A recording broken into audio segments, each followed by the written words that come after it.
Opa, tudo bem? Como você está? Estamos aqui mais uma vez prontos para iniciar um novo livro da Bíblia. Hoje nós vamos ler aqui, hoje nós vamos iniciar a história de Jó.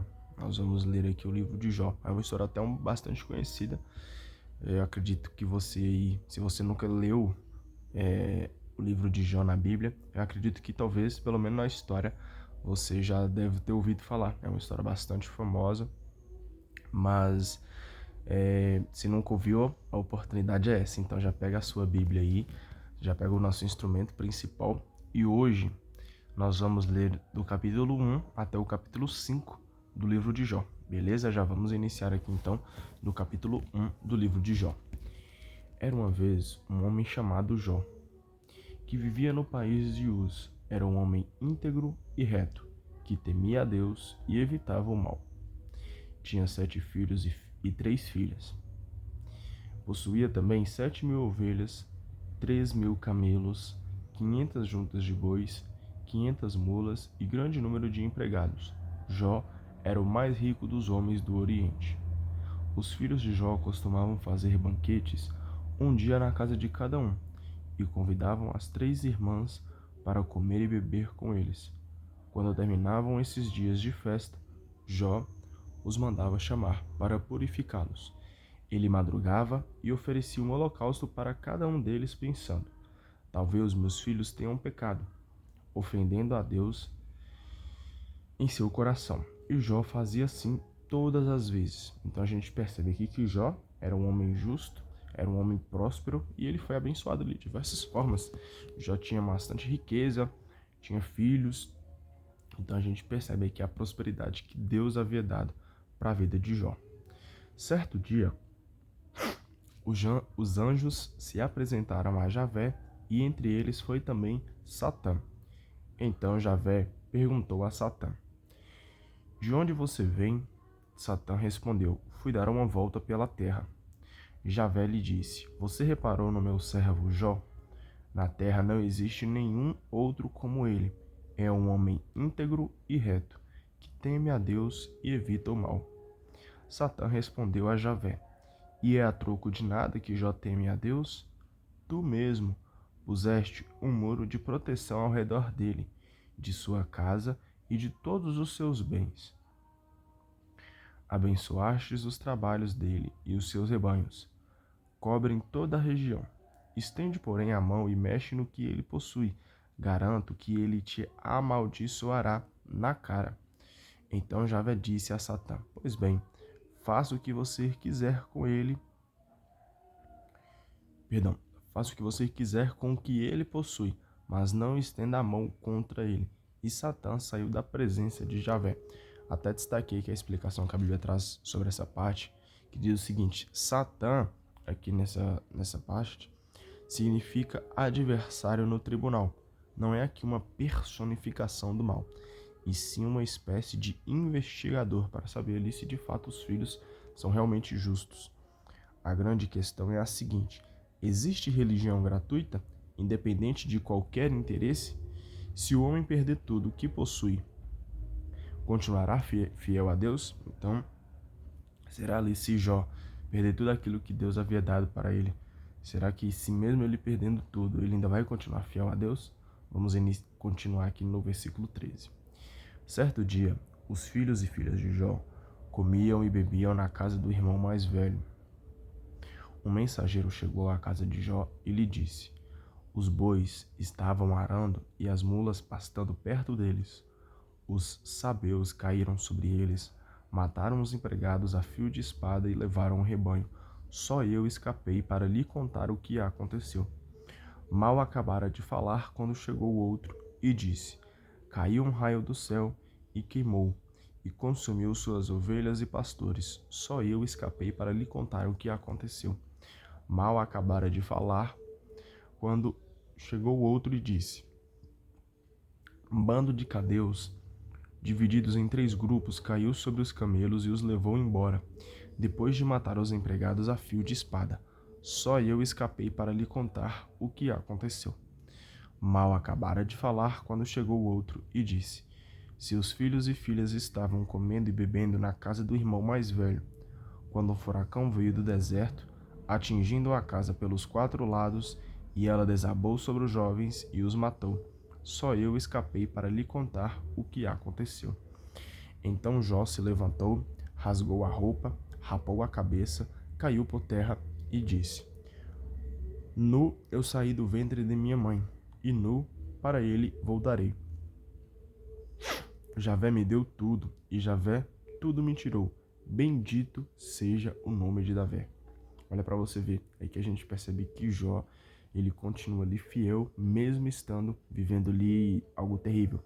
Perdeu seus filhos, perdeu ali os seus bens materiais, mas mesmo assim, Javé continuou bendizendo e glorificando o nome do Senhor.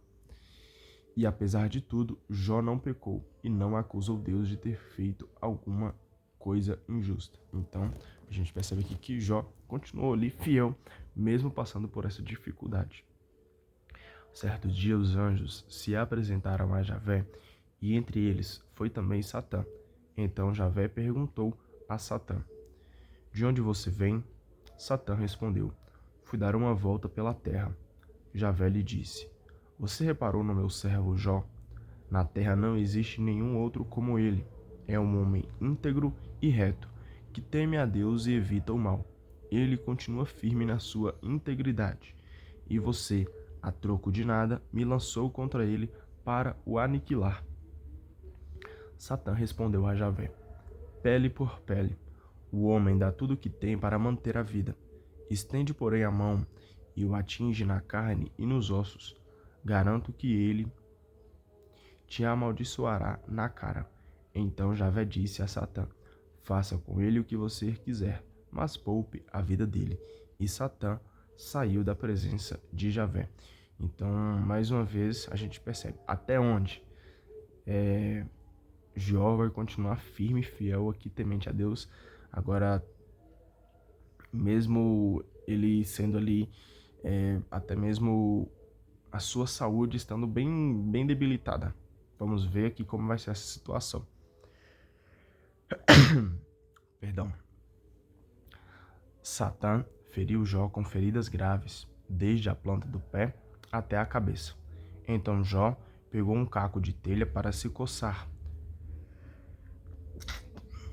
sentado no meio da cinza. Sua mulher lhe disse: E você ainda continua em sua integridade? Amaldiçoe a Deus e morra de uma vez. Jó respondeu: Você está falando como louca. Se aceitamos de Deus os bens, não devemos também aceitar os males? E apesar de tudo isso, Jó não ofendeu a Deus com palavras. Então, a gente mostra aqui a fidelidade até o fim de Jó. Jó nos ensina que mesmo, cara, a gente passando aí por momentos difíceis, momentos de fraqueza, momentos onde até não temos nada, a gente deve se permanecer fiel com Deus. Apesar que Jó aqui, ele só não tinha nada visível, mas o seu coração estava cheio de Deus. Então, cara, Deus ele é perfeito. A importância de se manter fiel em Deus em toda e qualquer circunstância é necessário. E devemos também permanecer fiel no momento de miséria, no momento onde estamos passando por dificuldade, pois Deus sabe o que faz. Nesse meio tempo, 3 amigos de Jó ficaram sabendo de todas as desgraças que o tinham atingido. Eram eles Elifaz de Temã, Baldade de Suaz e Sofar de Naamate. Cada um partiu de sua terra e se encontraram para compartilhar a dor de Jó e o consolar. Quando o viram de longe, não o reconheceram e começaram a chorar. Rasgaram a roupa e jogaram pó sobre a cabeça. Depois, sentaram-se no chão do lado dele por 7 dias e 7 noites. Vendo o enorme sofrimento de Jó, não lhe disseram nenhuma palavra. Vamos aqui agora para o capítulo 3. Então Jó abriu a boca e amaldiçoou o dia do seu nascimento, dizendo: Morra o dia em que nasci e a noite em que se disse, um menino foi concebido. Que esse dia se transforme em trevas, que Deus do alto não cuide dele e sobre ele não brilhe a luz, que as trevas e as sombras o reclamem para si, que uma nuvem o cubra e um eclipse o torne pavoroso, Que a escuridão se apodere desse dia, que ele não se some aos dias do ano e não entre na conta dos meses. Que essa noite fique estéril e fechada aos gritos de alegria. Que a maldigam os que maldizem o dia, os que sabem despertar Leviatã. Que as estrelas da sua aurora escureçam, que espere a luz que não vem e não veja as pálpebras da alvorada, pois esta noite não fechou as portas do ventre para mim e não escondeu da minha vista tanta miséria. Por que não morria ao sair do ventre de minha mãe? Ou não perecia ao sair de suas entranhas? Porque os 2 joelhos me receberam e 2 peitos me amamentaram? Agora eu repousaria tranquilo e dormiria em paz, junto com os reis e governantes da terra, que construíram túmulos suntuosos para si, ou com os nobres que possuíam ouro e encheram de prata seus mausoléus. Agora eu seria um aborto enterrado, uma criatura que não chegou a ver a luz. Lá embaixo acaba o tumulto dos injustos, e aí repousam os que estão esgotados.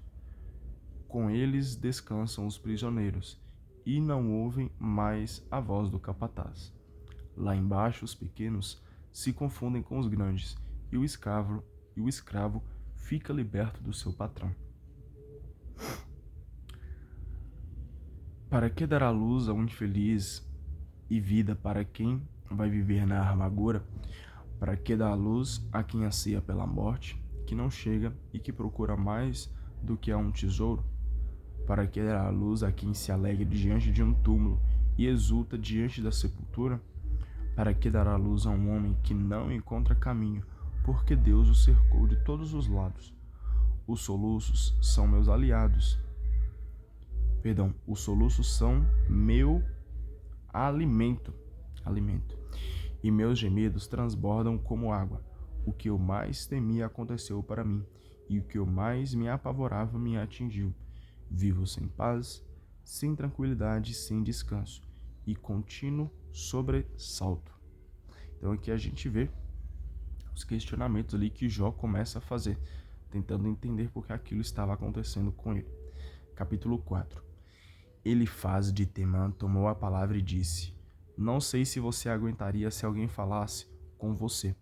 Contudo, quem poderia permanecer calado? Veja, você instruiu pessoas e fortaleceu braços enfraquecidos. Com suas palavras você levantou quem vacilava e sustentou joelhos que se dobravam. Pois bem, hoje é a sua vez. Você não aguenta?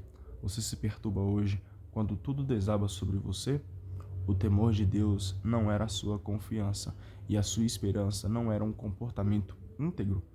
Lembre-se bem, quando é que o inocente pereceu e quando é que os homens retos foram destruídos? Pelo que eu sei, os que cultivam injustiça e semeiam miséria são esses que as colhem. Deus sopra e eles perecem. O sopro de sua ira os consome. Embora o leão ruja e o leopardo também, os dentes dos filhotes são quebrados. Sem a presa, o leão acaba morrendo e as crias da leoa debandam. Então aqui a gente percebe que Deus ele é um homem justo. Aqueles que cometem erros, que cometem falhas, eles vão colher aquilo que eles plantou. Porém, Deus também sabe que aqueles filhos justos vão colher a justiça no qual eles plantaram. Versículo 12. Escutei uma palavra fugida no meu ouvido. Percebeu seu leve sussurro. Meu ouvido percebeu seu leve sussurro.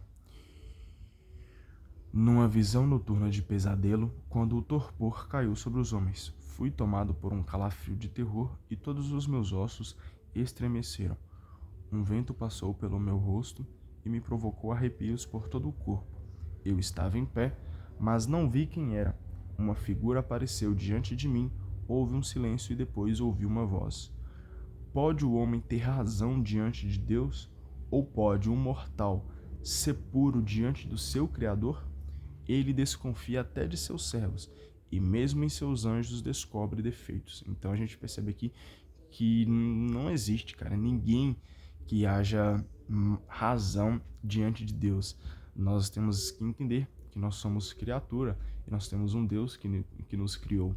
Então aquilo que Deus ordena para a nossa vida, cara, aquilo realmente é o verdadeiro. Aquilo que Deus nos mostra como certo e aquilo que Ele nos fala que também é errado, cara, Ele tem total razão. Nós não temos nenhuma razão diante de Deus. Então a importância de manter a fé no verdadeiro Criador, naquele que nos criou, e seguir nos caminhos dele, amando ele sobre todas as coisas, se arrependendo dos nossos pecados e seguindo sempre, sempre nos caminhos de Deus. Pois sem Deus, cara, nem razão existe para falar bem a verdade. Quanto mais nesses que moram em casas de barro e que têm alicerces sobre a poeira, serão esmagados mais depressa do que a traça, aniquilados entre o amanhecer e a tarde, eles perecem para sempre, pois ninguém os trará de volta. As cordas de sua tenda são arrancadas e eles morrem sem ter aprendido a lição.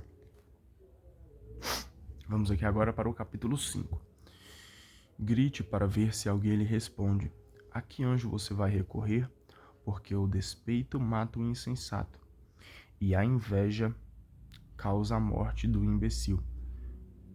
Vi o insensato lançar raízes e no momento sua casa foi amaldiçoada. Seus filhos estão longe de prosperar, são esmagados sem defensor no tribunal. O faminto devorou as colheitas dele e o sedento sugou-lhe os bens. A miséria não nasce do pó e a fadiga não brota da terra, e o homem gera seu próprio sofrimento, como as faíscas voam para cima. A gente vê aqui, pela própria palavra aqui, de Elifaz, aquilo que ele está falando, obviamente, sendo guiado ali por Deus, que o homem, infelizmente, é o causador do seu próprio mal. Em seu lugar, eu recorreria a Deus e poria a minha causa nas mãos dele. Ele faz coisas grandiosas e incompreensíveis e maravilhas sem conta.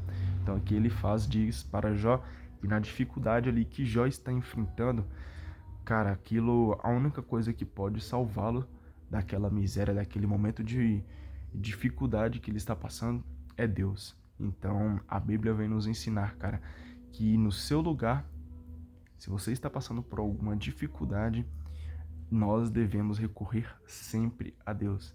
Então, o conselho de Elifaz, a gente deve passar para frente. Em seu lugar, eu recorreria a Deus. Eu colocaria a sua causa nas mãos do Senhor. Pois, cara, Deus, ele é perfeito. Ele pode fazer coisas grandiosas, ele pode nos tirar aí dos perigos, das maldições. Deus, ele pode fazer maravilhas em sua vida. Então, confie no Senhor e entrega as suas dificuldades na mão dele e pode ter certeza que ele vai te honrar, ele vai te ajudar. Dá chuva para a terra e rega os campos, levanta os humildes e concede prosperidade aos abatidos, malogra os planos do astuto, para que as manobras deste fracassem. Apanha os espertos na astúcia deles e desmonta as tramas do velhaco. Em pleno dia, todos esses caem nas trevas e ao meio-dia tateiam como se fossem à noite. É assim que Deus salva da língua afiada o pobre e da mão do poderoso o necessitado. Desse modo, o fraco tem esperança e a injustiça fecha a boca. Feliz o homem a quem Deus corrige. Portanto, não despreze a lição do Todo-Poderoso. Então, se você está passando aí por um momento de dificuldade, um momento de prova, saiba ali que Deus, quando ele te corrige, quando Deus te leva para o caminho certo, cara, às vezes você pode falar assim, poxa, mas por que eu estou vivendo isso? Por que eu estou me sentindo aqui nesse sofrimento, nesse castigo? Saiba que, cara, você está sendo corrigido por Deus. Então é motivo de se alegrar, de se sentir bem. Feliz o homem a quem Deus corrige. Pois, cara, as correções de Deus, se você está passando por uma correção, que você sabe que Deus te colocou nesse caminho, ou até às vezes, né, pela nossa falta de fé, a gente nem entende que nós estamos sendo corrigidos por Deus. Mas, cara, se você souber que você está passando pela correção de Deus, cara, só se alegre, só seja feliz e agradeça ao Senhor, pois se Deus está te corrigindo é porque Ele te ama muito. Um pai não corrige o filho se não o ama. E Deus, cara, Ele nos ama imensamente. e Ele quer que nós andamos no caminho certo. É por isso que Ele nos corrige e nos coloca sempre rumo aí ao caminho certo, ao caminho do Senhor. É Deus quem fere e cura a ferida, quem golpeia e cura com sua própria mão. Ele é quem liberta você de seus perigos, e no sétimo, o mal não mais o atingirá. É Ele quem liberta você de 6 perigos, e no sétimo, o mal não mais o atingirá. Em tempo de fome, salvará você da morte, e na guerra o protegerá do golpe da espada. Você ficará salvo do flagelo da língua, e não temerá quando a ruína chegar. Você rirá do desastre e da fome, e não temerá os animais selvagens. Você fará aliança com os espíritos do campo, e viverá em paz com as feras. Você terá prosperidade em sua tenda, e visitando sua propriedade verá que nada falta. Terá descendência numerosa, e seus filhos serão como erva do campo. Descerá ao túmulo em avançada velhice, como feixe de trigo colhido no tempo certo.